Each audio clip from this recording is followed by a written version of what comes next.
বিসমিল্লাহির রহমানির রহিম।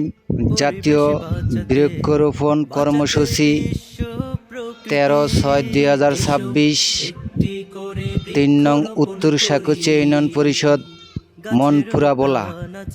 বৃক্ষরোপণ কর্মসূচিতে অংশগ্রহণ করেছেন মোহাম্মদ আব্দুর রহিম ফরাজি, সদস্য 1 নং ওয়ার্ড 3 নং উত্তর সাকুচি ইউনিয়ন পরিষদ। আরও উপস্থিত আছেন মোহাম্মদ জাকির হোসেন দুলাল, সদস্য 5 নং ওয়ার্ড 3 নং উত্তর সাকুচি ইউনিয়ন পরিষদ। আরও উপস্থিত আছেন ছাত্রদলের নেতা মোহাম্মদ সুমন, যুবদলের নেতা মোহাম্মদ মেহেদি, মোহাম্মদ ফারুক ভাই। আরও উপস্থিত আছেন বিএনপির নেতা মোহাম্মদ আব্দুল শহীদ। আরও উপস্থিত আছেন মোহাম্মদ নুরনবী হাওলাদার। আরও উপস্থিত আছেন বাংলাদেশ জাতীয়তাবাদী দল বিএনপি ও অঙ্গ সংগঠনের বিভিন্ন নেতৃবৃন্দ।